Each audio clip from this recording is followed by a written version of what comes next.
This video is brought to you by Howzat. Download the app now.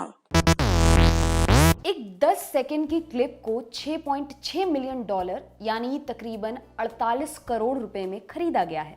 काहे? क्योंकि इसे भविष्य जीवी आर्ट बताया जा रहा है।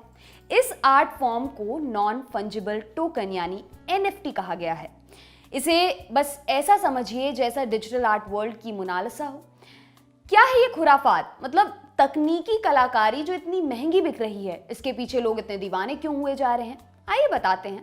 हाउज़िट पे खेलने के बहुत फायदे हैं। लेजेंड्स के साथ गेम, इंस्टेंट विड्रॉल्स, गारंटीड असली प्लेयर्स। बट सबसे बड़ा फायदा, यहाँ पे आपके पैसों की वैल्यू डबल है। आप जितना पैसा डिपॉजिट करते हो, हाउज़िट देता है उससे भी ज्यादा बोनस हर बार। तो हाउज़िट पे आओ और पाओ 1500 तक का cash bonus. Visit houseit.com, download the Houseit app now.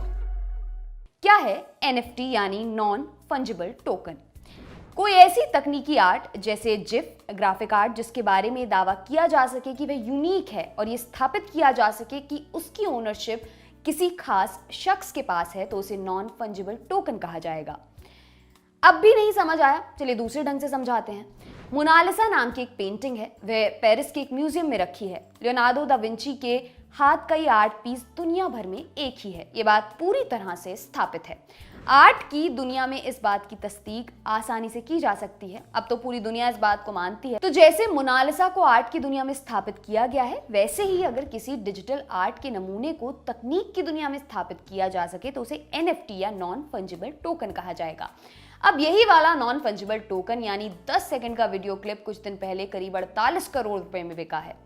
एक आर्ट के कदरदान हैं पाब्लो रॉड्रिगेज फ्रेल, अमेरिका के मियामी शहर में रहते हैं। महज 10 सेकंड के जिस वीडियो को वे मुफ्त में कहीं भी देख सकते थे, उसे उन्होंने अक्टूबर 2020 में $67,000 यानी करीब 5 करोड़ रुपए में खरीदा। इस 10 सेकंड के वीडियो को मीपल नाम के एक आर्टिस्ट ने बनाया था। मीपल इस आर्टिस्ट का डिजिटल नाम है, जैसे कई लोग एंजल प्रिया या कुछ और नाम रख लेते हैं, वैसे आर्टिस्ट का असली नाम है माइक विंकलमैन। उन्होंने ही अपनी वीडियो क्लिप पाब्लो फ्रेल को पिछले साल 5 करोड़ रुपए में बेची थी। अब फ्रेल ने उसे पिछले हफ्ते 48 करोड़ रुपए में बेचा है। एक साल से भी कम वक्त में इस नॉन फंजिबल टोकन की कीमत कई गुना बढ़ गई। ये रिटर्न ना तो किसी बैंक से मिलता है और ना ही शेयर मार्केट में। यही वजह है कि अब डिजिटल दुनिया में NFT के दीवाने लगातार बढ़ते जा रहे हैं। ज्यादा से ज्यादा लोग इस तरह के डिजिटल आइटम खरीद रहे हैं, इस आस में कि पता नहीं कब किसी के हाथ वो मोनालिसा लग जाए। क्या कोई भी बना सकता है NFT? अब आपके मन में एक सवाल जरूर उठ रहा होगा कि क्या कोई भी NFT बना सकता है? आप सोचेंगे कि हम भी यार 10 सेकंड की क्लिप बनाकर पैसा पीट लें। अगर आपका डिजिटल आर्ट फॉर्म पर हाथ साफ है तो इसे बनाने के लिए आपका आर्टिस्ट होना जरूरी है। साथ ही डिजिटल दुनिया की कुछ जानकारी भी लेनी होगी। इस दुनिया में एंट्री करने के लिए एक सुनिश्चित करना जरूरी है कि आप अपनी NFT को एक ऐसे प्लेटफॉर्म पर रख सकें जहां इसके कदरदान आते हों। इस तरह के कुछ platform Rarible, OpenSea Foundation और सुरारे हैं। इनमें से रेरेबल इस्तेमाल करने के लिहाज से सबसे आसान बताया जाता है। अब ये प्लेटफॉर्म्स खास चीज के लिए हैं, तो इसके लिए कुछ खास तौर तरीके भी होंगे, जैसे इस पर खरीद फरोख्त रुपए में नहीं बल्कि क्रिप्टो करेंसी में होती है। क्रिप्टो करेंसी मतलब वही बिटकॉइन आदि। ऐसी एक करेंसी है इथेरियम। आपको पहले इथेरियम का अकाउंट बनाना होगा और उसे इन प्लेटफॉर्म पर अटैच करना होगा। इसके बाद बस अपने डिजिटल आर्ट पीस को अपलोड करना है और बड़े कदरदान का इंतजार करना है। मतलब लंबा झमेला है और मेहनत तो खैर है ही। आप कहेंगे कि इतना ज्ञान दे दिया लेकिन कोई ढंग की NFT तो बताई नहीं, देखने लायक। तो लीजिए ये भी बता देते हैं। डिजिटल फ्लावर कीमत $20,000 यानी तकरीबन 14 लाख रुपए।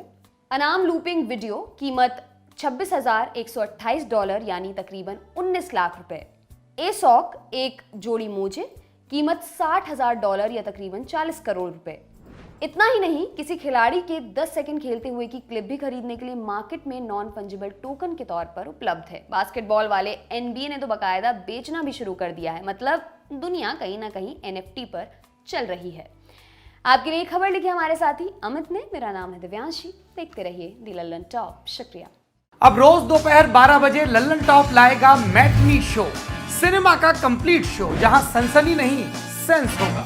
सोमवार बॉलीवुड किस्से, फिल्म और फिल्म वालों की दिलचस्प कहानियां। मंगलवार लल्लन टॉप अड्डा, चौचक बैठ की हेडलाइंस बनाने वाले हीरो हीरोइन डायरेक्टर के साथ। बुधवार कहां गए ये लोग जो कभी स्टार थे अब लगता है कि गुमनाम है। उनकी खोज खबर। गुरुवार Bharat talkies best of regional cinema, क्योंकि हिंदी के बाहर भी जाबड़ फिल्में बनती हैं। शुक्रवार स्पॉटलाइट, हफ्ते की सबसे बड़ी सिनेमा न्यूज के हर एंगल पर फोकस। शनिवार को होगा बरगद, फिल्मों के महारथियों से तसल्ली से लंबी बात, सुकून और समझ के साथ। और रविवार को होगी सिने वेला, वेला यानी कि पीरियड, कक्षा, क्लास। ये क्लास लेंगे लल्लन टॉप के सिनेमा एडिटर गजेंद्र। क्लासिक फिल्मों और सिनेमा पर, इसके हर पहलू पर विस्तार से बात होगी। तो रोजाना दोपहर 12 बजे देखिए लल्लन टॉप का मैटनी शो।